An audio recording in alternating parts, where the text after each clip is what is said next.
वक्त परमेश्वर के जीवित वचन को सुने, उससे पहले एक बार हम सभी लोग अपने आंखों को बंद करें और प्रभु को कहें, प्रभु हम अपने आत्मा को, हम अपने प्राण को, हम अपने शरीर को आपके सामर्थ्य हाथों में सौंपते हैं। इसे आप कबूल कर लीजिए, स्वीकार कर लीजिए। आइए मतलब हम अपने मुंह को खोलें और प्रभु कहें, प्रभु हम अपने आत्मा को, हम अपने प्राण को, हम अपने शरीर को आपके हाथों में समर्पित करते हैं। स्वामी हमारे शरीर को, आत्मा और प्राण को आप स्वीकार कर लीजिए और इस वक्त जब वचन बोया जाए तो प्रभु वो 100 गुना 70 गुना फल हमारे जीवन में लेकर आए और प्रभु उस वचन से हम आनंदित हों, वो वचन हमें उत्साहित करे और वो वचन प्रतिदिन हमारे जीवन के लिए आशीष का कारण बन जाए। हम धन्यवाद करते हैं महान परमेश्वर, जितने लोग यहाँ पे मौजूद हैं हर एक लोगों के जीवन में वो वचन अधिकारिक से बसने पाए और प्रभु अद्भुत उनके जीवन में काम करने पाए। वो प्रभु धन्यवाद करते हैं क्योंकि आप सामर्थ्य परमेश्वर हैं और हमारे जीवन को चलाने वाले परमेश्वर। निश्चय प्रभु हम स्वागत करते हैं, इस स्थान पे आप आइए और अपना संपूर्ण नियंत्रण ले लीजिए। धन्यवाद करते हैं प्रार्थना सुनने के लिए, यीशु मसीह के नाम से मांगते हैं, आमीन। आइए प्रियो, हम इस वक्त परमेश्वर के वचन को सुने जो परमेश्वर आज हमारे जीवन के लिए बताना चाहता है। आइए आज हम वचन निकाले जो हमें मिलता है प्रेरितों के काम 4 अध्याय उसका 32 पद और 35 पद और 34, 32, 33, 34, 4 का 32, 33, 34। प्रेरितों के काम 4 अध्याय उसका 32, 33 और 34 पद। विश्वास करने वालों की मंडली एक चित्त और एक मन की थी, यहाँ तक कि कोई भी अपनी संपत्ति अपनी नहीं कहता था, परंतु सब कुछ साझे में था। प्रेरित बड़ी सामर्थ से प्रभु यीशु के जी उठने की गवाही देते रहे और उन सब पर बड़ा अनुग्रह था। उनमें कोई भी दरिद्र न था, क्योंकि जिनके पास भूमि या घर थे वे उनको बेच कर बिकी हुई वस्तुओं का दाम लेते और प्रेरितों के पांवों पर रखते थे। प्रभु को बहुत महिमा मिले। आज मेरे प्रियो, परमेश्वर एक गंभीर बातों को हमारे जीवन के साथ साझा करना चाहता है और वो बहुत इंपॉर्टेंट बात है। बाइबल कहता है 32 अध्याय में कहता है विश्वासियों का समुदाय एक मन और एक प्राण था। मेरे प्रियो, एक मन और एक प्राण इसलिए था क्योंकि वो परमेश्वर के बातों को वैसे ही सुनते थे और वैसे ही पालन भी करते थे। कुछ भी मिला जुला के काम नहीं करते थे, कुछ भी मिलावटी वाला काम नहीं करते थे। मतलब प्रभु यीशु मसीह जैसा जैसा उसको संदेश दिया था या जैसा जैसा जब चेलों के साथ रह के वो काम किया करता था। मेरे प्रियो, अब वो समय था, यीशु मसीह तो स्वर्ग चला गया था, यीशु मसीह तो अपने चेलों को विदा करके चला गया था और वो इस बात को बोल के गया था कि मैं जा रहा हूं तुम्हारे लिए जगह तैयार करने को, मैं वापस फिर से आऊंगा और तुमको अपने साथ लेके जाऊंगा। मेरे प्रिय, प्रभु यीशु मसीह अब प्रेरितों के साथ नहीं थे, प्रभु यीशु मसीह अब प्रेरितों के साथ साथ नहीं चल रहे थे, लेकिन बाइबल कहता है कि उसके साथ साथ परमेश्वर का आत्मा चल रहा था और आत्मा चलने की वजह से मेरे प्रिय यहां बहुत सुंदर बात बोलता है कि विश्वासियों का समुदाय एक मन और एक प्राण था। याद रखिएगा, किसी भी व्यक्ति से हम एक मन और एक प्राण कभी भी नहीं हो सकते हैं यदि परमेश्वर का आत्मा उसके जीवन में नहीं है। याद रखिएगा, ये बहुत इंपॉर्टेंट चीज है हमारे लाइफ के लिए। आज बहुत सारे लोग का एक साथ एक मन चित नहीं बन पाता है, पड़ोसियों से एक मन चित नहीं बन पाता है, लोगों से हम उठना बैठना नहीं करते हैं। वजह ये नहीं है कि वो खराब इंसान है, वजह ये नहीं है कि उसका कैरेक्टर खराब है। मेरे प्रिय, वजह ये है कि कहीं ना कहीं परमेश्वर का आत्मा हमारे जीवन में भी नहीं, परमेश्वर का आत्मा उनके जीवन में भी नहीं है। इसीलिए संसार का शैतान, संसार का ईश्वर उनके शरीर में भी राज्य कर रहा है और मेरे शरीर में भी राज्य कर रहा है। इसीलिए कोई भी समुदाय एक मन और एक चित्त के नहीं है मेरे को। लेकिन बाइबल बताता है कि ये जो विश्वासी थे वो एक समुदाय के थे और एक ही प्राण के थे। मतलब बहुत स्पष्ट तरीके से बाइबल बताता है मेरे प्रियो कि परमेश्वर ने जिस आज्ञा को प्रेरितों को सिखाकर चला गया, वो आज्ञा को प्रेरित पकड़े रहे। क्या आज्ञा को पकड़े रहे? कि जाओ सारे जगत में सुसमाचार प्रचार करो, मेरे नाम से लोग को चेला बनाओ, बपतिस्मा दो और उन्हें नई नई बातों को सिखाओ और देखो मैं तुम्हारे साथ जगत के अंत तक रहूंगा। ये बातों को प्रेरित पकड़े रहे और सब लोग पकड़े रहे। मेरे प्रिय, यही वजह है कि यीशु मसीह के जाने के बाद भी परमेश्वर का काम फैलता चला गया। बड़ा चीज है कि हमें परमेश्वर के काम को फैलाना है। आज जैसा पिछले समय का जैसा सिचुएशन था, हम और आप सभी जानते हैं, सबके घर में एक भयावह स्थिति था। सब लोग यही सोचते थे, पता नहीं हमारे परिवार में कोई अनहोनी घटना तो नहीं घट जाएगी, और सब लोग वैसे ही डरे हुए थे। लेकिन प्रभु को बहुत महिमा मिले, बहुत सारे परिवार के लोग प्रभु के पास चले गए, लेकिन बहुत सारे परिवार के लोग आज भी इस पृथ्वी पर हैं। अगर परमेश्वर आपको इस पृथ्वी पर रखा है, अगर परमेश्वर मुझे इस पृथ्वी पर रखा है, तो इसके बजाय कि अब पुराना चीज को लेके हम फिर से नया लाइफ में चले, मेरे प्रियो हमको लगता है कि उस चीज को छोड़ के एक नया जीवन की शुरुआत करनी चाहिए। क्योंकि परमेश्वर हमें और आपको इसीलिए बचाया है ताकि हम अपना जीवन को परमेश्वर के हाथों में सौंप दे और परमेश्वर के साथ एक मन और एक प्राण के बन जाएं। परमेश्वर जैसा सोचता था वैसे ही हम भी सोचने लगे, परमेश्वर का जैसा विचारधारा मनुष्यों के प्रति था वैसे ही हमारा विचारधारा भी लोगों के प्रति हो जाए। सही बोल रहे हैं? क्योंकि आज परमेश्वर एक नया जीवन हमारे जीवन के साथ जोड़ा है। अगर परमेश्वर का अनुग्रह हमारे ऊपर नहीं होता, हम इस बात को जानते हैं कि डेफिनेटली आज हम भी वो इंसान होते जो चले गए होते हैं। मेरे प्रियो, प्रभु को महिमा मिले कि परमेश्वर एक विशेष मकसद के साथ हमें और आपको एक नया जीवन देके पृथ्वी पर भेजा है। बाइबल बताता है नूह के समय के विषय में, जब नूह जहाज को तैयार कर रहा था तो बहुत सारे लोग को संकेत दिया करता था, बोलता था कि लोग पागल हो रहे थे, नूह को देख देख के परेशान हो रहे थे। सब लोग को यही लगता था कि ये नूह जो है वो पगला गया है, ये पृथ्वी पर अब से पहले कभी भी बारिश नहीं हुआ है और ये होशियार जहाज बनाने के लिए चला है। और जब भी लोग आके ठहाके मार मार के हंसते थे, नूह एक ही बात बोलता था, मन फिरा लो, क्योंकि संभवतः ऐसा हो कि अगर आप मन फिरा लेंगे तो आपके जीवन को परमेश्वर सुरक्षित रख लेगा। कोई भी व्यक्ति मन नहीं फिराया, सब लोग हंस हंस के चले गए। लोग को लगा कि ये इंसान पागल है। लेकिन मेरे प्रियो, संसार के लोग को हो सकता है यही लगता होगा अभी भी कि ये क्रिश्चियन लोग ना, एक कोरोना आ गया उसके बाद भी ये प्रार्थना विनती करना नहीं छोड़ रहे हैं, ये परमेश्वर के साथ संगति करना नहीं छोड़ रहे हैं। लोग को आज भी यही चीज लगता होगा, पक्का लगता होगा। लेकिन मेरे प्रियो, बाइबल इस बात को बताता है कि नूह बोलते गया, लेकिन कोई सुने नहीं, कोई भी नहीं सुने। सब लोग को ये मजाक बात लग रहा था कि अरे यार ऐसा कुछ होने जाने वाला नहीं है। लेकिन वो समय आया जब नूह को परमेश्वर आज्ञा दिया, बोला बेटा जहाज तो कंप्लीट हो गया, मतलब अब हमारा निर्णय का भी समय आ गया है कि अब हम यहाँ अपना निर्णय सुनाएं, और निर्णय ये है कि हम इसको नाश करने वाले हैं। इसलिए तुम अपने परिवार के घराने समेत एक काम करो, जहाज के अंदर घुसा और जितने भी बनैले पशु जिसको हम बनाए हैं उसका जोड़ा जोड़ा अंदर में घुसा के प्रवेश करो। सबको इंटर करवा दिया। नूह अंदर से जहाज बंद नहीं किया, बाइबल कहता परमेश्वर जहाज बंद कर दिया।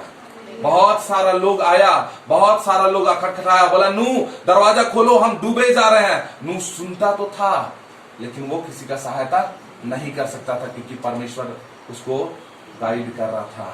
मेरे प्रियो, बाइबल इस बात को बताता है कि विश्वासियों का समुदाय एक मन और एक चित्त हो गया। जितने वन्य प्राणी थे, पहले हो सकता है कि वो बहुत विषैले रहे होंगे, हो सकता है कि बहुत जंगली रहे होंगे, जहरीला रहे होंगे, लेकिन परमेश्वर का आज्ञा का पालन किए और सब लोग जहाज के अंदर घुसे और कोई किसी के साथ लड़ नहीं रहा था। समझ रहे हैं? ये बड़ा गजब चीज है। विषैले जानवर लोग थे, ऐसा नहीं था कि जो अच्छा था प्रभु उसी को बोला कि अंदर में घुसा लो। बोला नहीं, जितने भी बनाए पशु हैं सबका जोड़ा जोड़ा तुम अंदर घुसाओ, क्योंकि इस पृथ्वी को हम नाश करने वाले हैं। देखिए, अगर परमेश्वर बोलता है ना, तो परमेश्वर उस काम को जानवरों में, मनुष्यों में, सब में एक मन चित्त वाला चीज कर देता है एकदम। वहां पे मनुष्य भी थे, मतलब नूह का भी पूरा फैमिली वहां पे था, और वहां पे बहुत सारे जंगली जानवर भी थे और जंगली पशु भी थे जो बहुत जहरीले थे। लेकिन कोई भी जहरीला पशु या जानवर नूह के परिवार को नुकसान नहीं पहुंचाया। वजह क्या था? वजह ये था कि स्वर्ग उसको टैकल कर रहा था। अगर कोई आदमी उसको देखता या आदमी उसको बोलता तो बोलता संभवतः उसको काट देता, और या कुछ और भी कर सकता था, लेकिन स्वर्ग अगर किसी के ऊपर हस्तक्षेप कर ले तो मेरे प्रियो वो एक मन एक चित्त कर देता है। तो प्रभु को बहुत महिमा मिले। और मैं इस चीज को विचार कर रहा था कि प्रभु यदि आप हमें एक नया जीवन दिए हैं, अगर आप हमें इस पृथ्वी पर बचा के रखे हैं, तो प्रभु बचाने के पीछे आपका मेरे प्रति क्या उद्देश्य है? उद्देश्य बताइए। और जब परमेश्वर हमें उद्देश्य बताया, प्रभु एक ही बात बोला, बेटा जिस काम को मैंने तुझे दिया है उस काम को करो, क्योंकि मेरा आज्ञा यही है तुम्हारे लिए। और प्रभु को महिमा मिले कि पूरे लॉकडाउन भर बहुत जगह तक हम लोग जाते रहे, लॉकडाउन में भी, और आज भी परमेश्वर हमें जहां जहां चाहता है वहां वहां ले जा रहा है, हम लोग जा रहे हैं। पिछले समय में लोग एक जंगल वाला एरिया सिमडेगा में हम लोग गए थे, पूरा लॉकडाउन था, और वहां के लोगों ने हमें निमंत्रण दिया कि हम लोग आए, और हमारा टीम 2 गाड़ी में हम लोग वहां गए। पूरा रास्ता भर भयंकर चेकिंग था। प्रभु को महिमा मिले कि कोई भी डिस्टरबेंस पुलिस के द्वारा हमारे पूरे टीम को किसी को नहीं हुआ। हम लोग बिल्कुल आनंद मनाते हुए गए, वहां मीटिंग किए, एक शानदार मीटिंग हुआ, प्रभु का काम को हम लोग वहां देखे, और उसके बाद वहां से फिर हम लोग रिटर्न रांची आ गए। तो हम इस बात को जानते हैं कि मेरे प्रियो, यहाँ बाइबल कहता है विश्वासियों का समुदाय एक मन और एक प्राण का था। तो आज परमेश्वर कहीं ना कहीं हमारे और आपके जीवन से भी यही उम्मीद करता है कि अगर परमेश्वर हमें जीवन दिया है तो इसलिए नहीं जीवन दिया है कि हम फलाने के साथ बैर भाव के साथ रहें, हम उसको अच्छे दृष्टिकोण से नहीं देखें। संभवतः जब लोग पड़ोसी बनते हैं तो हम बहुत खुश हो जाते हैं, अरे आप क्रिश्चियन हैं, आप कौन से चर्च के हैं, ऐसा हमारा बिहेवियर होता है। लेकिन जैसे जैसे दिन बीतने लगता है, मेरे को शैतान ना जाने कहां से एक बीज बो देता है उसके बगल वाले पड़ोसी के ऊपर कि वो हमको अच्छे दृष्टिकोण से नहीं देखता है। अरे ये किसका घर है, कोई आके आपके घर में पूछता है ये किसका घर है, अरे है क्रिश्चियन लोग का ही घर है, लेकिन ये लोग ऐसा ऐसा है। कहां से आया ये वाला बात, कैसे आया? कायदे से तो नहीं आना चाहिए था, क्योंकि वो भी परमेश्वर का बच्चा है और आप भी परमेश्वर के बच्चा हैं। आपको भी स्वर्ग जाना है और उसको भी स्वर्ग जाना है। लेकिन अगर बीच की दूरियां अगर बढ़ रही है तो वजह को समझना पड़ेगा कि वजह क्या है। वजह ये नहीं है कि उसका खाना को आप खा रहे हैं या आपका खाना को वो खा रहा है, ये वजह नहीं है। वजह ये है कि कहीं ना कहीं शैतान एक ऐसा बीज डालना चाहता है जिससे कि आपके बीच में मतभेद हो और आप कभी भी एक मन एक चित्त ना हो, जिसके वजह से आप परमेश्वर की आराधना एक साथ ना कर पाए। यही वजह है। बहुत बार ऐसा ही परिवार भी टूटता है, परिवार भी ऐसे टूटता है। लेकिन मेरे को बाइबल कहता है कि उसके बाद कहता है उनमें से कोई भी अपनी संपत्ति को अपनी नहीं कहता था, परंतु सब कुछ साझे का था। देखिए, स्वर्ग बोलता है साझे का था, बाइबल बोलता है साझे का था, लेकिन आज हमारा वस्तु हमारा हो जाता है और उनका वस्तु उनका हो जाता है। साझे का कुछ भी नहीं है। मेरा प्रियो, परमेश्वर अगर हमारे साथ साझा नहीं करता तो कभी भी नहीं बोलता कि हम जा रहे हैं तुम्हारे लिए स्वर्ग राज में जगह तैयार करने के लिए। हम स्वर्गराज बनाए हैं क्या? पृथ्वी पर अगर कोई जमीन खरीदते हैं तो हम उसको दावे के साथ कहते हैं फलाना जमीन मेरा है, ये जमीन के ऊपर मेरा हक है और इसको तुम छू भी नहीं सकता है, देखो मेरे पास इसका डॉक्यूमेंट है। स्वर्ग आप बनाए हैं क्या?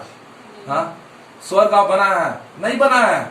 लेकिन मेरे प्रियो, परमेश्वर को महिमा मिले कि स्वर्ग हमें सेटलमेंट से दिया गया था, साझे का है। यीशु मसीह जब पृथ्वी को बनाया, मनुष्य को बनाया, तो बाइबल में यही बात बोलता है कि सब कुछ अच्छा था, कुछ भी नहीं लिखा हुआ था कि कुछ खराब था। उत्पत्ति अगर पहला अध्याय से लेकर दूसरा अध्याय तक पढ़ेंगे तो आपको बहुत सारा कुछ मिलेगा। हर दिन परमेश्वर निर्माण किया और निर्माण के अंतिम समय में, शाम के समय जब वो पृथ्वी को देखता था तो कहता था बहुत अच्छा है, और उसके बाद रात होता था और सुबह होता था और एक दिन खत्म हो जाता था। बाइबल में कहीं पर कोई खराब शब्द का प्रयोग नहीं किया गया है। इसका क्या मतलब था? इसका यही मतलब था कि कहीं ना कहीं परमेश्वर कोई भी चीज को खराब नहीं बनाया है, लेकिन शैतान बहुत सारा जंगली बीज को बो दिया, जिसकी वजह से वो बीज बढ़ने लगा और वो चीजें खराब होती चली गई। समझ में आ रहा है? ये बहुत अद्भुत बात है। प्रभु को महिमा मिले कि परमेश्वर आज हमें और आपको इस बात को सिखाना चाहता है और बताना चाहता है कि परमेश्वर हमेशा भलाई करने वाला ही परमेश्वर है। कभी भी परमेश्वर आपके जीवन में कोई बुराई करने वाला परमेश्वर नहीं है। बाइबल कहता है कि हे मेरे भाइयों, याकूब में बोलता है, जब तुम नाना प्रकार की परीक्षाओं में पढ़ो तो इसे बड़े आनंद की बात समझो। बड़ा गजब बात है कि आनंद की बात हम कैसे समझ सकते हैं? मेरे परिवार में अगर कोई घटना घट गई तो हम आनंद की बात कैसे समझ सकते हैं? लेकिन बाइबल कहता है कि आनंद का बात समझना पड़ेगा, क्योंकि ये स्वर्ग का ऑर्डर है, ये कोई आदमी का ऑर्डर नहीं है। अगर आदमी का ऑर्डर होता तो आपको बहला फुसलाता या फिर आपको पुचकारता, अरे ठीक है हो जाएगा, ऐसा होगा, वो होगा, ये होगा बोल के आपको संभालता। सही बोल रहे गलत बोल रहे हैं? लेकिन मेरे प्रियो, स्वर्ग का ये ऑर्डर है कि हे मेरे भाइयों, जब तुम नाना प्रकार की परीक्षाओं में पढ़ो तो बड़े आनंद की बात समझो, इससे धीरज उत्पन्न होता है और धीरज को पूरा पूरा काम करने दो, बाइबल कहता है। मेरे प्रियो याद रखिए, यदि परमेश्वर का आत्मा आपके घर में है तो आपके जीवन में धीरज को उत्पन्न करेगा, बढ़ाएगा, वो मल्टीप्लाई होगा। हो सकता है आज एक परिस्थिति आया है, अय्यूब के जीवन में एक परिस्थिति नहीं आया था, अय्यूब के जीवन में तो बहुत सारी टोटल परिस्थिति से भर गया था उसका घर, उसके बच्चे, उसके पशु और उसके नौकर चाकर, सब कुछ खत्म हो गया था। इतना तक कि उसका घर भी चला गया था, सब कुछ टोटल खत्म हो गया था।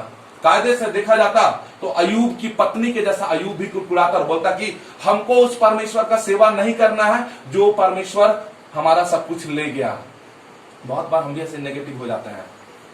लेकिन मेरे प्रियो, परमेश्वर इस बात को बताता है कि परमेश्वर हमारे साथ एक साझा करना चाहता है, परमेश्वर हमारे साथ एक ऐसा रिलेशन बिल्डअप करना चाहता है ताकि हम उस रिलेशन में परमेश्वर के साथ बंध जाएं। और जब हम परमेश्वर के साथ बंध जाएंगे तो अद्भुत रीति से परमेश्वर की योजना हमारे और आपके जीवन में फुलफिल होगा। संभवतः एक परिस्थिति आज हमारे जीवन में आया मेरे प्रियो, लेकिन 4 आशीष की बातों को परमेश्वर आपके जीवन में लेकर आएगा। ये आनंद की बात है, ये अद्भुत बात है। हम बहुत बार जब नेगेटिव चीजों को सोचते हैं तो हम नेगेटिव ही बन जाते हैं और बहुत बार हम अपने आप को माफ भी नहीं कर पाते हैं, बहुत बार हम दूसरे को माफ नहीं कर पाते हैं। लेकिन मेरे प्रियो, हमारा परमेश्वर कभी ये नहीं सिखाया कि बेटा अगर उनके जीवन से कोई गलतियां हो गई तो उनको कभी भी माफ मत करना। बाइबल कहता है एक दूसरे को क्षमा करो और एक दूसरे का अपराध को माफ करो और उसके लिए प्रार्थना करो।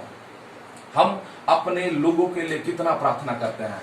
अगर ये इस बात को विश्वासी और प्रेरित बोल रहे हैं, इसकी वस्तुएं साझी की थी, मतलब मेरे प्रियो इसका ये मतलब था ना कि सब लोगों इस बात को लेकर बहुत ही अनभिज्ञ थे, मतलब बहुत ही जानकार थे कि एक ना एक दिन हमको और इनको परमेश्वर के साथ स्वर्ग में जाना है। संसार की वस्तुएं हमारी साझे की इसलिए है क्योंकि हमें यहाँ जीवन और यापन नहीं बिताना है समय तक, हमेशा के लिए। मेरे प्रियो, इस बात को आप जाने कि परमेश्वर का योजना हमारे और आपके जीवन के लिए क्या है। बहुत बार शैतान इन्हीं कुछ बातों को लेकर हमारे जीवन में ऐसा कुछ बातों को लेकर आ जाता है ताकि हम उसके साथ अच्छा रिलेशन नहीं रखते हैं। और फाइनल क्या होता है, हम जाते हैं प्रभु के पास माफी मांगने के लिए, ठीक है, प्रभु को बोलते प्रभु माफ कर दीजिए। और बहुत बार जब सेवक आपके घर में आता है, आप इस बात को बोलते हैं, ब्रदर हम प्रार्थना तो कर रहे हैं, ब्रदर हम संगति तो कर रहे हैं, लेकिन मेरे जीवन में ये पाप अभी भी दुबका बैठा हुआ है, ये जा क्यों नहीं रहा है? जाएगा कैसे? बगल वाले को आप माफ किए हैं क्या? जाएगा कैसे? आप अपने बच्चे को माफ किए हैं क्या? जाएगा कैसे? आप अपनी बहू को माफ किए हैं क्या? अपनी माँ को माफ किए हैं क्या? नहीं किए हैं। बाइबल कहता है कि अगर कोई चढ़ावा तुम परमेश्वर के पास लेकर आओ और अगर तुम अपने भाई के प्रति कुछ बैर रखे हो तो सबसे पहले यू टर्न लेके जाओ अपने भाई के पास और माफी मांगो और उसके बाद आके हमको भेंट दो, तब तुम्हारा भेंट स्वीकार किया जाएगा। हालेलुया।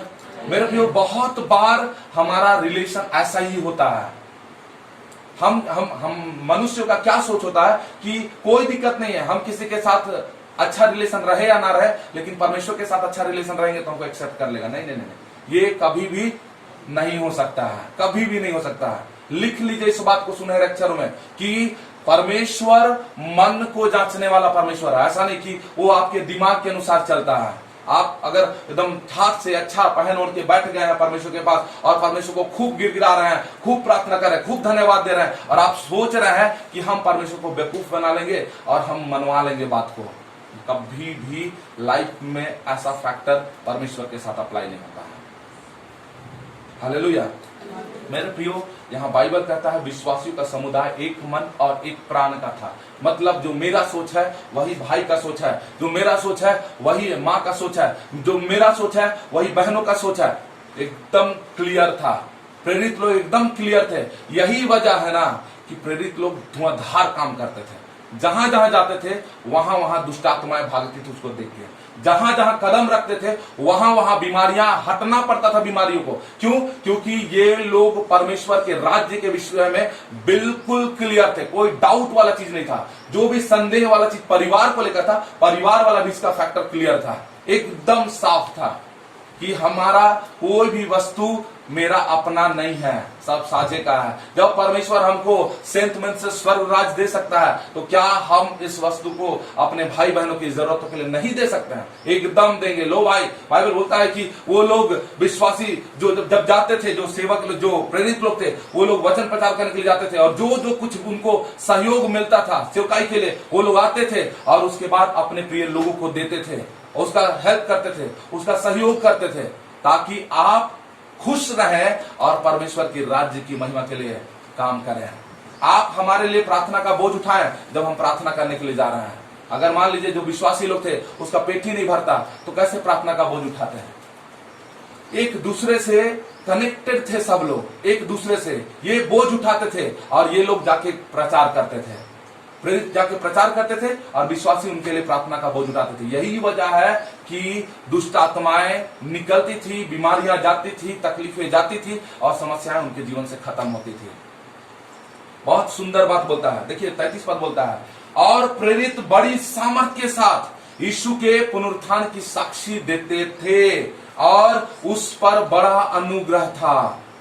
देखिए हम नहीं बोल रहे हैं, ये वचन बोल रहा है। ऐसा भी नहीं है कि हम कोई प्लानिंग करके यहाँ आपके पास आए हैं कि हम ये बात आपको बताएंगे और आपको खुश करेंगे और आप खुश हो जाएंगे, और उसके बाद आप वाहवाही करेंगे कि हाँ फलाना भाई आया था, ऐसा सब बात बोलता। नहीं नहीं नहीं, हम आपको खुश करने के लिए नहीं आया है, और मेरा एक भी पैसा का इंटेंशन नहीं है कि हम आपको खुश करके यहाँ से चले जाए। हम वही बात बोल रहे हैं जो बात को परमेश्वर यहाँ के लोगों के लिए रखा है। मेरे प्रिय, बहुत स्पष्ट है, बोलता है कि वे प्रेरित बड़े सामर्थ के साथ यीशु मसीह के पुनरुत्थान की साक्षी दे रहे थे। क्या आज हम और आप बड़े विश्वास के साथ अपने उन लोगों को जो प्रभु पाक नहीं जानते, क्या आप बताते हैं? हम संभवतः नहीं बताते हैं। बहुत बार हमको डर लगता है, अरे पता नहीं क्रिश्चियन बोल के अगर सुन लेगा तो पता नहीं हमारा बेइज्जती कर देगा कि हमारा मजाक उड़ाएगा कि क्या करेगा, नहीं पता। इसलिए हम चुप होके बैठ ही जाते हैं। सबसे पूछा जाता है, अरे क्रिश्चियन? नो, चुप चुप हो गए, मतलब कुछ बोल ही नहीं पाए। इतना धीमे आवाज से बोले कि जो अगला बोलने वाला था वो भी ठीक से सुन नहीं पाओ। अच्छा, ओके, कोई दिक्कत नहीं है। मेरे प्रियो, आप इस बात को जाने, ये प्रेरित, इसके बारे में बाइबल कहता है कि वो बड़ी सामर्थ के साथ, मेरे पे उसके शब्दों में भी सामर्थ था। जब लोगों को वो बताते थे ना, तो वो सामर्थ उनके शब्दों में प्रवाहित होता था और लोग के जीवन में काम होता था। अद्भुत बात बोलता है प्रभु यीशु के पुनरुत्थान की साक्षी दे रहे थे। क्यों साक्षी दे रहे थे? क्योंकि यीशु मसीह बोला है, भैया सेंट मेंट से हमको स्वर्ग दिया है, और वो जा गया है, और वो मेरे लिए जगह तैयार करने को गया है, और आप वापस आएगा और हमको लेके जाएगा। इस बात की गवाही वो लोग खुले हृदय से और बड़े दावे के साथ दे रहे थे। आज तो हम ही डाउट में है, तो भैया हम दूसरे को क्या बताएंगे, यीशु मसीह आएगा कि नहीं आएगा? पता नहीं, बोल तो रहा था मेरा पूर्वज लोग कि आने वाला है। कितना पीढ़ी बीत गया, यीशु मसीह आने वाला है, यीशु मसीह, मेरा बाप आया, मेरा दादू आया, उसका दादू आया, कितना साल से सुनते आ रहे हैं, लेकिन ऐसा कुछ अभी तक नहीं हुआ है। पता नहीं प्रभु यीशु मसीह आएगा भी कि नहीं आएगा। अगर आएगा तो ठीक है, देख लेंगे उस समय, लेकिन अभी तक तो नहीं आया है, सिर्फ सुने हैं। लेकिन बाइबल कहता है प्रेरित, अब बताइए, प्रेरित उस समय थे वो लोग, जब परमेश्वर यीशु मसीह गया तो बड़े दावे के साथ, बड़े सामर्थ के साथ इस बात को बताते कि यीशु मसीह पुनरुत्थान पा लिया है और वो हमारे बीच में वापस हमको लेने के लिए आएगा। तो मेरे प्रियो, परमेश्वर को महिमा मिले। और उसके बाद बोलता है कि साक्षी दे रहे थे, गवाही दे रहे थे, और जहां जहां वो गवाही देते थे वहां वहां के लोग विश्वास करने के लिए मजबूर हो जाते थे, क्योंकि उसके शब्दों में सामर्थ था।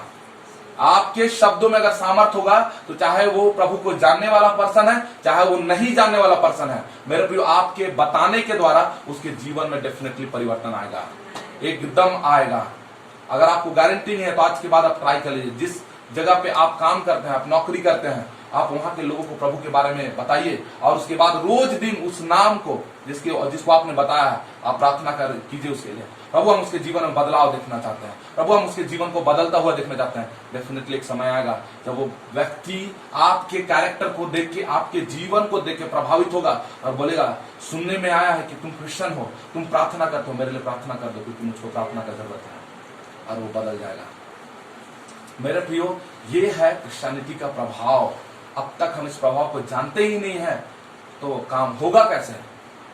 मेरे प्रियो, हमें शैतान उलझा दिया है, जिसकी वजह से आज बहुत बार ये बातें क्लियर नहीं होती है, जिसकी वजह से हम बहुत सारे लोग, बाइबल तो कहता है कि तुम दूसरों के लिए आशीष का कारण बनो, लेकिन अब तक हम एक आदमी के लिए भी आशीष का कारण नहीं बने। परिवार प्रार्थना करने वाला है तो प्रार्थना हम करते हैं साथ में मिलकर, लेकिन दूसरे लोगों के लिए आशीष का कारण नहीं बने हैं। बाइबल कहता है जिसको एक तोड़ा मिला वो और दो, जिसको एक सिक्का मिला, जिसको 3 सिक्का मिला वो और 3 कमा लिया, जिसको 2 सिक्का मिला वो और 2 कमा लिया, लेकिन जिसको 1 मिला वो जमीन में गाड़ दिया। मेरे प्रियो, जमीन में गाड़ने से कभी भी वो मल्टीप्लाई नहीं हो सकता है, उसको इन्वेस्ट करना पड़ेगा। आपका जो योजना परमेश्वर आपके जीवन के लिए बनाया है, आप परमेश्वर को पूछिए कि प्रभु मेरे जीवन के लिए आपकी क्या योजना है। अगर आप मेरे जीवन के लिए योजना बनाया है तो बताइए हमको यूज कैसे करना है। आप जाइए और आप लोगों को परमेश्वर के राज्य के विषय में बस इतना ही बताइए कि प्रभु आपसे प्रेम करता है। बस संभवतः एक समय उसको अजीब लगेगा कि ये कैसा इंसान है जो क्या बात बोल रहा है। प्रभु के विषय में संभवतः बहुत लोग नहीं जानते हैं, लेकिन मेरे प्रियो, आपके रोज दिन बोलने के द्वारा उसके जीवन में बदलाव आएगा और वो प्रभु यीशु मसीह को जानेगा और प्रभु के साथ चलेगा।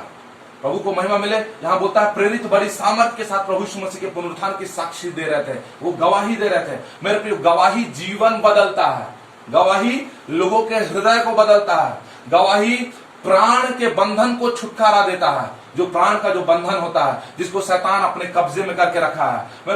मेरे को बहुत बार लोग उद्धार तो प्राप्त कर लेते हैं, बहुत बार लोग प्रभु यीशु मसीह के चलने का कमिटमेंट भी कर लेते हैं, लेकिन वो उसमें नहीं चल पाते। वजह क्या है? ये प्राण को ना शैतान पकड़ लेता है, बोलता है सब करना है कर लो, लेकिन ये प्राण तो मेरा ही रहेगा।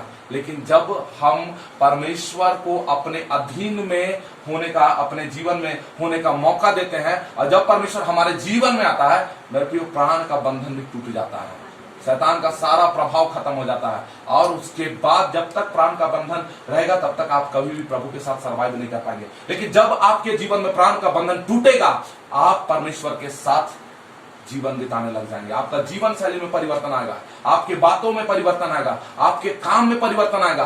मेरे प्रियो, एक समय लोग आपको एक अलग दृष्टिकोण से देखते थे। हो सकता है कि एक चोर के विषय में देखते होंगे, हो सकता है कि एक झूठे व्यक्ति के रूप में देखते होंगे, या हो सकता है कि आप स्टडी में, आप अपने नौकरी में बहुत ज्यादा बोलने वाले इंसान के रूप में आप जाने जाते होंगे। लेकिन मेरे प्रियो, याद रखिए, जिस दिन परमेश्वर आपके प्राण के बंधन को तोड़ेगा, आप परमेश्वर के महिमा में परिवर्तित होते चले जाएंगे। अद्भुत होगा, लोग आश्चर्यचकित होकर आपको देखेंगे, बोलेंगे ये क्या वही इंसान नहीं है जो पहले हम इसको देखते थे। इसके जीवन में बहुत बदलाव आ गया है। मेरे को बदलाव आपके बिहेवियर के द्वारा नहीं आएगा, बदलाव परमेश्वर के आने के द्वारा आपके जीवन में आएगा। और जब बदलाव आएगा, आप इस बात को देख पाएंगे, जिसको आप गवाही बताएंगे, वो उनके जीवन में परमेश्वर का आत्मा काम करेगा। और बोलता है कि और उन पर बड़ा अनुग्रह था। अनुग्रह परमेश्वर का ही हो सकता है। अगर शैतान का अनुग्रह है तो समझ लीजिए आप कभी भी परमेश्वर की महिमा नहीं कर पाएंगे। अगर परमेश्वर का अनुग्रह है तभी आप परमेश्वर की महिमा कर पाएंगे। और उसके बाद 34 पद कहता है, उनमें से कोई गरीब नहीं था। हालेलुया। बोलता है उनमें से कोई गरीब नहीं था। क्या नौकरी करने वाले लोग थे सब? कोई नहीं। ये प्रेरित लोग नौकरी करने वाले लोग नहीं थे, लेकिन बाइबल बोलता है उसके विषय में कि उनमें से कोई भी गरीब नहीं था। तो भाई, लोग धनी बने कैसे? याद रखिएगा, अगर परमेश्वर का आत्मा आपके जीवन में आता है और परमेश्वर का आत्मा आपके साथ साथ चलता है, तो कभी भी वो आपको गरीब नहीं बनाएगा। आप हमेशा रिच फैमिली के रूप में जाने जाएंगे। आप अमीर फैमिली के रूप में जाने जाएंगे। क्यों? क्योंकि आपके घर में पवित्र आत्मा बसता है, आपके जीवन में परमेश्वर का वास है, आपके साथ परमेश्वर चलता है, इसीलिए आप गरीब कभी भी नहीं होंगे। बाइबल कहता है एलिया के साथ परमेश्वर चलता था मेरे प्रियो। पूरा संसार, पूरा समय, पूरा क्या बोलते हैं, अकाली की स्थिति में जीवन गुजार रहा था। वो क्षेत्र पूरा अकाली की स्थिति में जीवन बिता रहा था, लेकिन एलिया खा रहा था। Hallelujah, hallelujah. प्रभु को बहुत महिमा मिले कि परमेश्वर उसको खिला रहा था, उसको खिला रहा था। एक बार नहीं खिलाया, बोला कि ठीक है चलो तुम मेरा सेवा करता है तो एक बार खा लो, बाकी बात तुम भूखे मर जाना। ऐसा नहीं था। जब तक अकाल रहा तब तक एलिया खाया। लोग अकाली से मर रहे थे, लेकिन एलिया खा रहा था, तगड़ा भोजन खा रहा था। गरीब परमेश्वर किसी को नहीं रखता है। अगर यही प्रमाण है कि अगर परमेश्वर हमारे साथ है तो हम कभी भी गरीब नहीं होने जा रहे हैं, कभी भी नहीं।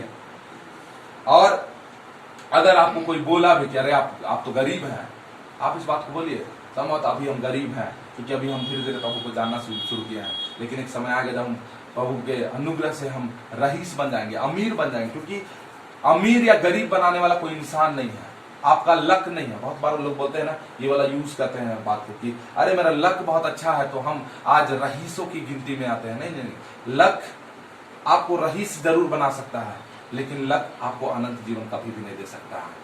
मेरे प्रियो, इस बात को गांठ बांध लीजिए, अगर परमेश्वर का आत्मा आपके जीवन में है, आपके साथ चल रहा है, तो दो चीजें होंगी। पहला चीज तो आप कभी गरीब नहीं होंगे, और दूसरा चीज कि अनंत जीवन के लिए आप वारिस भी तैयार हो जाएंगे। ये दो चीजें हैं।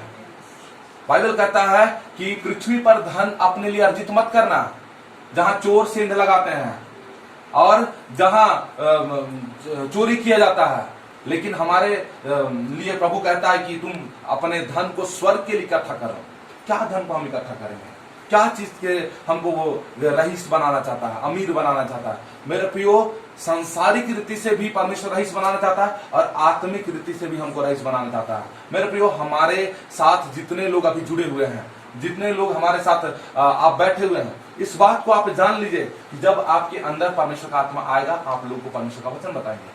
आपके अगल वाले को, आपके बगल वाले को, जिसको मिले बताए। और जब वो व्यक्ति मन फिर आया और आपके पास आया, बोला सिस्टर मेरे प्रार्थना कर दीजिए, बहन भाई मेरे लिए प्रार्थना कर दीजिए, क्योंकि हमको प्रार्थना की आवश्यकता है। और जब आपके पास वो प्रार्थना करने के लिए आया और प्रार्थना करने के दरमियान उसके जीवन में बदलाव आया, तो उसका रिवॉर्ड परमेश्वर हमको नहीं देगा, उसका रिवॉर्ड परमेश्वर आपको ही देगा। और उसके बाद धीरे धीरे करते करते आप स्वर्ग राज्य के लिए धन इकट्ठा कर रहे हैं, आत्माओं को इकट्ठा कर रहे हैं। और एक समय आएगा जब हम लंबी कतार में, लाइन में लगे हुए रहेंगे, जब परमेश्वर का न्याय का दिन आएगा। परमेश्वर सबका न्याय करेगा। परमेश्वर हमको भी लाइन में खड़ा किया था, परमेश्वर आपको भी लाइन में खड़ा करेगा। और जब लाइन में खड़ा करेगा तो उस वक्त क्या होगा कि सबको देखेगा। वहां पर परमेश्वर शकल सूरत नहीं देखने वाला है कि आप अच्छे दिखते हैं, आपका फेस अच्छा है, आपका ड्रेसअप अच्छा है, आपका काम अच्छा है, ये बात को परमेश्वर नहीं देखने वाला। परमेश्वर को ना तो आपके ड्रेस से कोई मतलब है, ना आपके चेहरे से कोई मतलब है। तो मतलब किस चीज से रखेगा परमेश्वर? कैसे न्याय करेगा? कैसे न्याय करेगा? परमेश्वर आपके पास जो पृथ्वी में आपने धन कमाया है, अर्थात जो आत्माओं को जीता है परमेश्वर के राज के लिए, उसी के आधार पर प्रभु स्वर्ग में आपको रिजल्ट देने जा रहा है एकदम। इसीलिए बाइबल कहता है कि हम और आप परमेश्वर के साथ एक मन और एक प्राण के बन जाए, क्योंकि परमेश्वर हमें एक नया जीवन दिया है। ये नया जीवन को हम भरपूर आनंद के साथ और परमेश्वर की महिमा में बिताएं, ताकि मेरे प्रियो शैतान भी लज्जित होकर हमारे पास से निकल के चला जाए। नहीं भैया, ये लोग से तो नहीं सटाएगा, सबसे हो जाएगा, लेकिन ये इंसान लोग से नहीं हम पार पाएंगे, क्योंकि हम जानते हैं कि ये लोग आप परमेश्वर के आत्मा के साथ चलने लग गए हैं और परमेश्वर को रोज दिन अपने घर में बुलाते हैं, रोज दिन अपने घर में बुलाते हैं। और परमेश्वर जब आएगा तो आप समझ लीजिए कि कल तक मेरे मम्मी और मेरे पापा घर का मुखिया थे, लेकिन आज के बाद हमारे घर का मुखिया यीशु मसीह होगा। ये बड़ा चीज है। बाइबल बोलता है मैं ही प्रथम और मैं ही अंतिम हूँ। जब हम अपने घर में परमेश्वर को प्रथम स्थान में देते हैं, तो याद रखिए सब निर्णय परमेश्वर की ओर से आपके परिवार के लिए निर्धारित होता है। और जब परमेश्वर निर्धारित करेगा तो कभी भी आप फेल्योर नहीं होंगे, कभी भी नहीं। हम फेल्योर इसीलिए होते हैं क्योंकि हम अपने समझ का सहारा लेते हैं। हम फेल्योर इसीलिए होते हैं क्योंकि हम अपने इच्छा के अनुसार चलते हैं। मेरे प्रियो, जब हम अपने परमेश्वर के इच्छा के अनुसार या परमेश्वर के बातों के अनुसार अगर हम चलेंगे ना, तो कभी भी लाइफ में फेल्योर नहीं होने वाला है, क्योंकि परमेश्वर हमको फेल्योर होने नहीं देगा। क्योंकि आत्मा जो है वो हमें संभालता है। लेकिन इसके लिए जैसे विश्वासी लोग एक मन और एक प्राण के थे, हमको भी परमेश्वर के साथ एक मन और एक प्राण का हो जाना पड़ेगा। प्रभु से पूछना पड़ेगा, प्रभु हम क्या करें, बताइए आपकी योजना क्या है। ऐसा कुछ प्लानिंग हम फैमिली के साथ बना रहे हैं, लेकिन हम चाहते हैं कि अप्रूवल आपकी ओर से मिले। जब आपकी ओर से अप्रूवल मिलेगा तो हमको पता है कि डेफिनेटली एकदम सही ही होगा। देखिएगा, प्रभु आपको बताएगा, आपको शब्दों के अनुसार या आपको धीमे आवाजों में प्रभु आपको बताए कि हाँ बेटा अभी आपको ये करना है, नहीं नहीं ये मत करो, ये चीज तुम कर सकती हो, ये चीज हम लोग कर सकते हैं। और उसके बाद परमेश्वर आपके घर का पूरा नियंत्रण लेगा। और एक समय आएगा जब आपके घर में लोग जब आएंगे ना, आपको तो बहुत ज्यादा पता नहीं चलेगा क्योंकि आप वही परिवेश में हैं, लेकिन जब दूसरे लोग आपके घर में आएंगे इस बात को बोलेंगे, घर में हम एक अद्भुत शांति को महसूस कर पा रहे हैं। यीशु मसीह जिस घर में रहता है वो घर शांति से भर जाता है। चाहे कुछ भी परिस्थिति हो, परिस्थिति मैटर नहीं करता है, परमेश्वर का शांति और परमेश्वर को परिस्थिति मैटर करता है।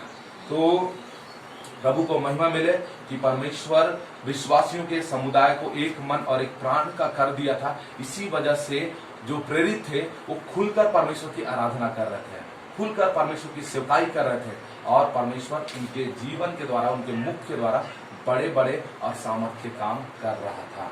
तो हम परमेश्वर को महिमा देते हैं कि जब परमेश्वर ने हमें और आपको एक नया जीवन दिया है, तो मेरे प्रिय पुराने जीवन को भूलकर, जो पिछले समय में हुआ, पास्ट में जो हुआ, उसको भूलकर हम फ्यूचर की ओर और प्रेजेंट की ओर आगे बढ़ते चले जाएं। बाइबल कहता है प्रतिदिन प्रभु में तुम्हारा परिश्रम व्यर्थ नहीं है।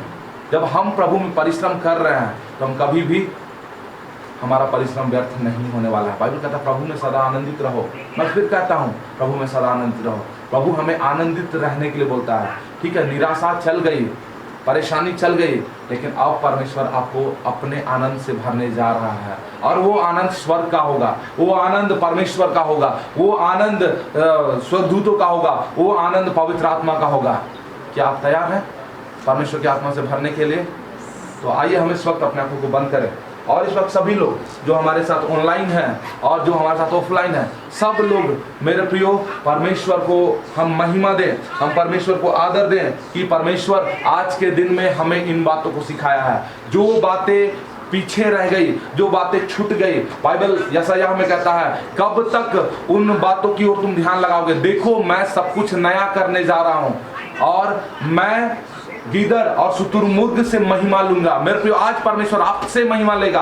आप वो इंसान बनेंगे, आप वो भाई वो बहन बनेंगे जिसके जीवन के द्वारा परमेश्वर अपनी महिमा को अपने जीवन में ले, आपके जीवन में लेगा। तो आइए बेटो हम इस वक्त अपने आंखों को बंद करें और इस वक्त हम परमेश्वर से प्रार्थना करें सब लोग, और प्रभु से कहें कि परमेश्वर हमारे जीवन में इस घड़ी आइए और हमारे जीवन में भी आप वही मन को दी, प्राण को दीजिए, अपना मन और आपका प्राण प्रभु हमारा प्रभु आपकी महिमा में होने पाए। ओ धन्यवाद करते हैं महान परमेश्वर, हम आपको धन्यवाद करते हैं। ओ जीसस हालेलुया, हम आपको महिमा देते हैं। ओ धन्यवाद करते हैं। ओ पवित्र आत्मा, हम आपको धन्यवाद करते हैं। आइए मेरे हम अपने स्थान में खड़े हो जाएं, सभी लोग अपने स्थान में खड़े हो जाएं इस विश्वास के साथ कि परमेश्वर जैसे प्रेरितों को अपने महिमा के लिए इस्तेमाल कर रहा था और विश्वासी के साथ उनका साझा था और परमेश्वर के साथ भी उसका साझा था। आज परमेश्वर कहीं ना कहीं हमारे और आपके जीवन में भी यही काम करना चाहता है। आप परमेश्वर की महिमा करें, आप परमेश्वर की आराधना करें और आप हर एक लोग खुलकर आज के दिन परमेश्वर को महिमा दे, क्योंकि हमारा परमेश्वर भला करने वाला परमेश्वर है, हमारा परमेश्वर सामर्थ्य काम करने वाला परमेश्वर है। ओ धन्यवाद परमेश्वर। याद रखिएगा कोरोना आया और अगर आप परमेश्वर की सुरक्षा में हैं और विश्वास करते हैं तो निश्चय ये परिस्थिति आपके जीवन को एक नए तरीके से आकार देगी और आप परमेश्वर में बिल्कुल नए तरीके से बनते चले जाएंगे और आपका विश्वास प्रभु में और अधिक बढ़ेगा। आप परमेश्वर में उन्नत होते चले जाएंगे, आप परमेश्वर की अनुग्रह में बढ़ते चले जाएंगे। ओ धन्यवाद करते हैं पवित्र आत्मा। सब लोग अपने मुंह को खोले और जो जो बातें आपके जीवन में जिसको आप संघर्ष कर रहे थे, आइए मैं अपने आप को बंद करके उन संघर्ष की बातों के लिए प्रार्थना करें। अपने मुंह को खोले और प्रभु से कहे, प्रभु हम इन बातों में संघर्ष कर रहे थे, ओ प्रभु हम लोग क्रिश्चियन थे, हम एक क्रिश्चियन परिवार में पले बढ़े, लेकिन अब तक हमारे जीवन के द्वारा कोई भी सामर्थ का काम नहीं हुआ। लेकिन बाइबल कहता है प्रभु प्रेरितों के प्रभु मुख से सामर्थ की बातें निकलती थी, उसके प्रभु वो बड़े सामर्थ के साथ परमेश्वर की साक्षी देते थे, वो गवाही देते थे। आज हम आपकी गवाही भी देना चाहते हैं, आज हम आपके राज्य के लिए भी इस्तेमाल होना चाहते हैं। ओ पवित्र आत्मा यीशु मसीह के नाम से ओ प्रभु हम चाहते हैं कि हमारे प्रार्थना करने के द्वारा हमारा इंस्टीट्यूट वो प्रभु हमारा दफ्तर यीशु के नाम से बदलना चला जाए। हमारे सामने की मांग करते स्वामी, ओ धन्यवाद करते पवित्र आत्मा। हालेलुया, ओ धन्यवाद पवित्र आत्मा। तू वो खुदा नहीं मुझको दर्द देकर मुझको जाए, तू वो पिता नहीं मुझको आंसू देकर चैन से सो जाए। अब्बा खुदा तू है मेरा, अब्बा पिता तू है मेरा, अब्बा खुदा तू है मेरा, अब्बा पिता तू है मेरा। ओ पवित्र आत्मा हम आपको धन्यवाद करते हैं। यस लॉर्ड, यहाँ पे एक स्वतंत्रता रिलीज होने वाला है। ओ धन्यवाद करते हैं स्वामी। ओ प्रभु आपको धन्यवाद करते हैं यहाँ के प्रिय लोगों के लिए। ओ प्रभु जितने लोग आज के वचन को सुने हैं, ओ पवित्र आत्मा हर एक लोग की जिंदगी में वो सामर्थ का काम, वो अनुग्रह का काम रिलीज किया जाए यीशु के नाम से। अब वो हर एक लोग बदले जाए, जो बोझ की बातें थी उनके जीवन से खत्म होने पाए, जो समस्या की बातें थी उनके जीवन से हटने पाए। हम ऐसा अनुग्रह की मांग करते हैं। ओ धन्यवाद करते हैं परमेश्वर, हम आपको सराहते हैं। ओ धन्यवाद करते हैं प्रभु। Hallelujah, yes Lord. मेरे प्रिय प्रभु चाहता है, यदि आप चाहते हैं कि हमारे प्रार्थना योद्धा आपके लिए प्रार्थना करें, आप चाहते हैं और जितने लोग जो समस्या, बीमारी और नाना प्रकार के समस्याओं से जूझ रहे हैं, यदि आप चाहते हैं कि आपके लिए प्रार्थना हो, तो अपने जगह को छोड़कर यहाँ पर जो बीच में खाली स्थान है वहां पर आप आइए, ताकि हमारा टीम आपके लिए प्रार्थना करे। जिनको लगता है वही उन्हीं के लिए सिर्फ है, सबके लिए नहीं है। जिनको लगता है कि आज आपके लिए प्रार्थना हो और आप भी परमेश्वर के काम को करने लगे, आप भी परमेश्वर के लिए खड़े हो, परमेश्वर का आत्मा के साथ खड़े हो और आपके मुंह से भी, आपके शब्दों से भी वही सामर्थ्य निकले, तो मेरे प्रियो आइए, सामने आइए, अपने जगह को छोड़कर सामने आइए। इस वक्त परमेश्वर का सामर्थ्य बहेगा, इस वक्त परमेश्वर का सामर्थ्य आपके जीवन में आएगा और निश्चय आप पूरी तरीके से बदल जाएंगे। ओ धन्यवाद करते पवित्र आत्मा, ओ धन्यवाद करते स्वामी, ओ धन्यवाद। और सभी लोग जिनको नहीं लगता वो अपने जगह पर परमेश्वर को धन्यवाद दें और परमेश्वर से प्रार्थना करें। ओ धन्यवाद करते महान परमेश्वर, ओ धन्यवाद करते यीशु मसीह के सामर्थ्य नाम से, यीशु मसीह के सामर्थ्य नाम से, यीशु मसीह के सामर्थ्य नाम से। ओ पवित्र आत्मा, यस जीसस, यस जीसस। ओ प्रभु हम आपको धन्यवाद करते स्वामी। ओ प्रभु अद्भुत रीति से हर एक लोग के जीवन में वो सामर्थ्य पाए, ओ प्रभु वो काम को ये लोग अपने जीवन में कर पाए, हम ऐसा अनुग्रह की मांग करते हैं। ओ धन्यवाद करते प्रभु, आप वो सामर्थ्य का काम इन लोगों के जीवन में कीजिए। ओ धन्यवाद करते स्वामी। ओ प्रभु अब तक ये दबे हुए थे, ओ प्रभु एक दिन का फंसा हुआ था, एक दिन का फंसा हुआ था, जिसकी वजह से अब उनके जीवन में वो परिस्थितियां नहीं जा रही थी, वो नहीं जा रही थी, नहीं जा रही थी। लेकिन यीशु आज के दिन आप यहाँ के लोगों के लिए उन बातों को दे रहे हैं, हम इस बात के लिए धन्यवाद करते हैं। ओ रीलाबा का सामने का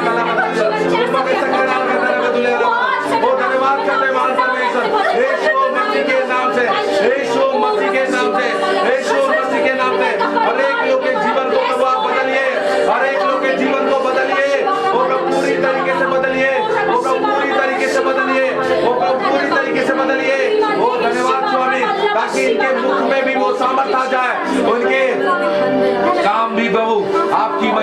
खाए। हालेलुया, हम आपको धन्यवाद करते हैं स्वामी। ओ पवित्र आत्मा, हम आपको धन्यवाद करते हैं स्वामी। ओ धन्यवाद है बड़ा सारा अब्बा खुदा तू है मेरा, अब्बा पिता तू है मेरा, अब्बा खुदा तू है मेरा, अब्बा पिता तू है मेरा। मैं खुश हूँ तो मैं खुश होता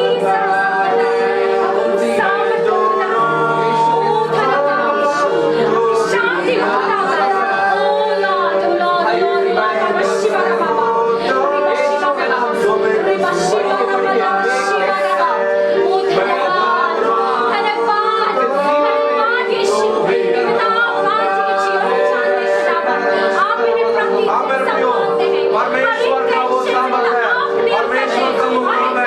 ध्यान दीजिएगा, परमेश्वर आपके जीवन में अनुमति के कभी भी हस्तक्षेप नहीं करता है। Yes, Lord, अब वो एक बात कह रहा है कि बगैर अनुमति के कभी भी आपके जीवन में इंटरफेयर कभी भी नहीं करेगा, कभी भी नहीं करेगा, जबरन नहीं करेगा, जबरन नहीं करेगा, जबरन कभी भी नहीं करेगा।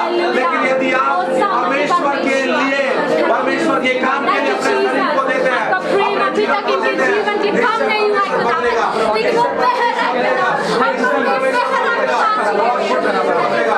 वो सीधा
थैंक यू जीसस, हम आपको धन्यवाद करते हैं। ओ धन्यवाद करते हैं पवित्र आत्मा, ओ धन्यवाद। हाले हालेलुया, हाथ उठाकर हालेलुया हालेलुया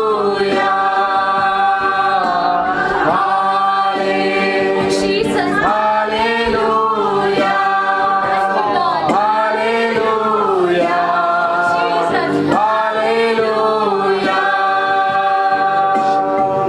ओ तेरी स्तुति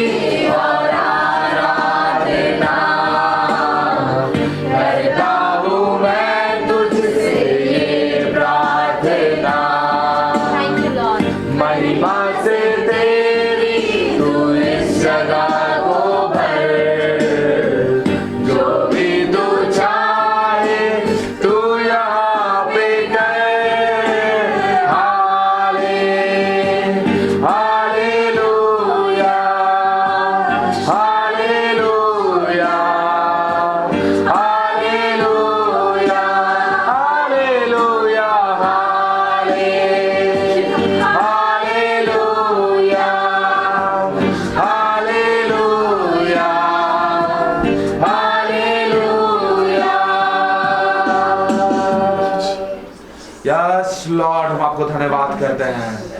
ओ पवित्र आत्मा, हम आपको धन्यवाद करते हैं। ओ प्रभु यीशु मसीह के नाम से जितने लोगों के जीवन में समस्याएं हैं, जितने लोगों के जीवन में भय राज्य करती है, यीशु के नाम से इससे गले हम आज्ञा देते हैं, उनके जीवन से हर एक दुष्टात्मा का प्रभाव, हर एक दुष्टात्मा का अधिकार उनके जीवन से इसी घड़ी समाप्त होने पाए यीशु के सामर्थ्य नाम से। हर एक लोग जो प्रभु इस स्थान पे प्रभु बैठे हैं, इस स्थान पे प्रभु मौजूद हैं, हर एक लोग को प्रभु आप फ्री कीजिए स्वामी, आप स्वतंत्र कीजिए स्वामी, और पूरी तरीके से स्वतंत्र कीजिए स्वामी, पूरी तरीके से छुटकारा दीजिए स्वामी। ओ प्रभु अद्भुत रीति से आपका छुटकारा इन लोगों के जीवन में ऐसी घड़ी रिलीज किया जाए यीशु के सामर्थ्य नाम से। ओ पवित्र आत्मा, आज के बाद कोई भी बीमार से भरा ना रहे, शुगर की बातें ना रहे, ओ प्रभु कोई भी बीमारी प्रभु उसके शरीर में ना रहे स्वामी। पूरी तरीके से आप हर एक को आजाद कर रहे हैं, हम इस बात का धन्यवाद करते हैं स्वामी। ओ प्रभु हर एक को आजाद कर रहे हैं प्रभु, हम इस बात का धन्यवाद करते हैं और विश्वास करते हैं स्वामी कि इस गवाहियों को हम आने वाले दिनों में हमारे प्रिय परिवार के लोगों से सुनेंगे कि प्रभु यहाँ यीशु आया है और यीशु ने मुझे छुआ, उस दिन यीशु ने मेरे बीमारी को खत्म किया, यीशु ने मेरे समस्याओं को खत्म किया और आज हम समस्याओं से मुक्त पाए जाते हैं। हालेलुया, हम आपको धन्यवाद करते हैं, आपको धन्यवाद करते हैं। जितने लोगों ने प्रभु आज के वचन को सुना है, हम विश्वास करते हैं और हम इस वचन को हर एक के जीवन में स्टोर करने की मांग करते हैं प्रभु आपसे। हर एक के जीवन में प्रभु ये वचन को स्थापित कर दीजिए ताकि हर एक लोग जैसा विश्वासी प्रभु एक मन और एक प्राण के थे, प्रभु ये लोग भी प्रभु एक मन और एक प्राण के हो जाए, आत्मा में एक हो जाए, लोगों के साथ एक हो जाए और सब लोग बाट जो है आपके आने की प्रतीक्षा करें और जिसके मुंह से प्रभु परमेश्वर का शब्द निकले वो शब्द सामर्थ्य तरीके से लोग के जीवन में काम करे। एक एक आत्मा को बचाने के लिए यहाँ प्रिय लोग को प्रभु आप इस्तेमाल कीजिए, हमारे अनुग्रह की मांग करते हैं। धन्यवाद करते हैं स्वामी क्योंकि आपने ये अनुग्रह हमारे और आपके जीवन में किया है। वो धन्यवाद प्रभु, आपको महिमा देते हैं, ये आपने इस स्थान पे किया है यीशु मसीह के सामर्थ्य नाम से। हम धन्यवाद करते हैं आज की सुंदर सभा के लिए, आपने सहायता किया प्रभु, हमारे पूरे भाई बहनों को प्रभु इस स्थान पे लाया प्रभु की वो वचन सुने और वचन के साथ संगति करें। हम इस बात के लिए आपको धन्यवाद करते हैं, सारा आदर महिमा और प्रशंसा आपको देते हैं। धन्यवाद करते हैं, आपने हमारी प्रार्थना को सुन लिया है, यीशु मसीह के नाम से मांगते हैं, आमीन। आइए हम प्रभु की प्रार्थना बोले। हे हमारे पिता तू जो स्वर्ग में है, तेरा नाम पवित्र किया जाए, तेरा राज्य आवे, तेरी इच्छा जैसे स्वर्ग में है वैसे पृथ्वी पर पूरी हो। हमारे प्रतिनिधियों की आज हमको दे और हमारे अपराधों को क्षमा कर जैसे हम अपराधियों को क्षमा करते हैं, और उनको परीक्षा में मत डाल परंतु बुराई से बचा, क्योंकि राज्य पराक्रम और महिमा सदा तेरी ही है, आमीन। आइए हम अनुग्रह वचन एक साथ कहें। और हमारे प्रभु श्री का अनुग्रह, ईश्वर पिता का प्रेम और पवित्र आत्मा की सहभागिता हम सबों के साथ सर्वदा साथ बनी रहे, आमीन। सभी को यीशु सहाय।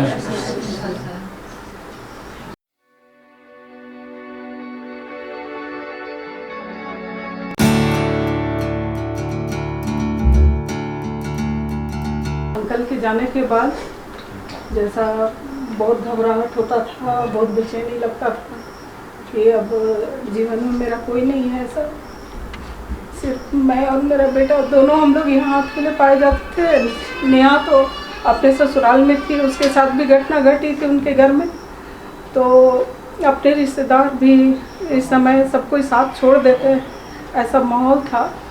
तो बहुत घबराहट होती थी, लेकिन प्रभु ने मुझे असीम शांति दी, असीम शांति, असीम सामर्थ्य दिया कि मैं प्रभु के वचन में रोज प्रतिदिन बढ़ते चली गई। और आज भी मैं प्रभु के वचन में बढ़ती हूँ, रोज शाम में मैं बैठती हूँ।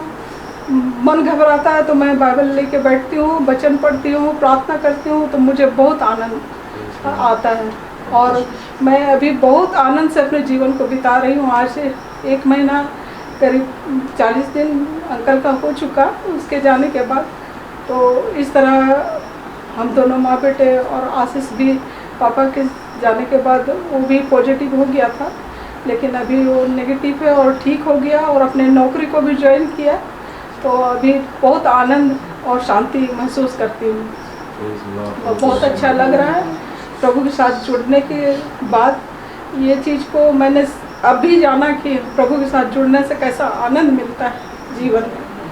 इसलिए मैं प्रभु को बहुत बहुत धन्यवाद देती हूँ कि मैं जीवन के आखिरी क्षण तक मैं प्रभु के साथ जुड़े रहूँ, यही चाहती हूँ।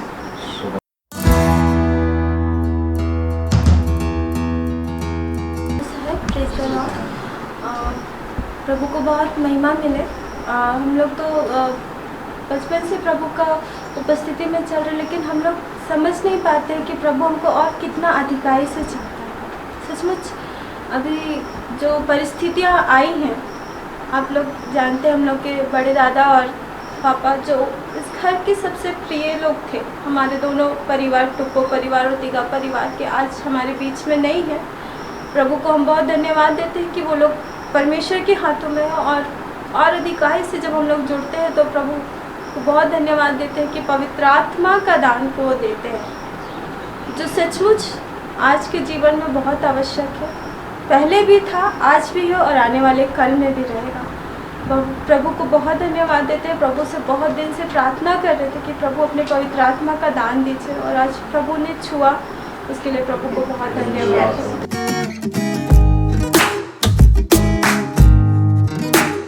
सभी को और जो वचन आपने सुनाया कि साझा करना है हमें, तो अभी मुझे ऐसा लगता है कि ये जो समय है, ये सबसे अच्छा समय है जो अपने साझेपन को हम अपने परिवारों में बांट सके। तो ये बात मुझे घन कर गई कि साझा करना, और ये सबसे महत्वपूर्ण समय है उस बात को साझा करने का अपने जीवन में, कि हम इस समय अगर सब मिल के सबको एक साथ रहें, अपने सारे मुश्किलों को एक साथ हम एक दूसरे को देखें, तो ये समय निकल जाएगा और परमेश्वर पिता की आत्मा से हमें और भी आशीष हमें मिलती रहेगी। बहुत महमिल है।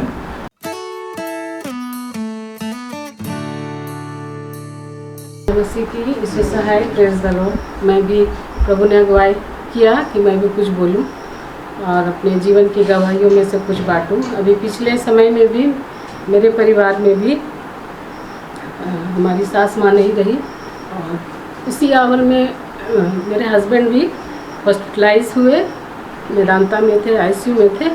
लेकिन प्रभु का अनुग्रह हुआ कि उस कठिन और विकट घड़ी में भी प्रभु ने हमारे परिवार को नहीं छोड़ा।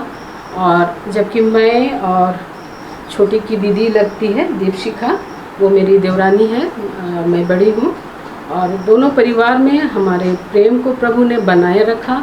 और सबसे बड़ी बात जो कि आज साझेदारी का जो आज हम लोग वचन में सुने, प्रभु ने अनुग्रह दिया है कि आज दोनों परिवार हम लोग एक साझे में मिलकर हम लोग फैमिली प्रेयर कर पाते हैं। पहले प्रेयर होता था, उनका परिवार अलग प्रेयर करता था, हमारा परिवार अलग प्रेयर करता था।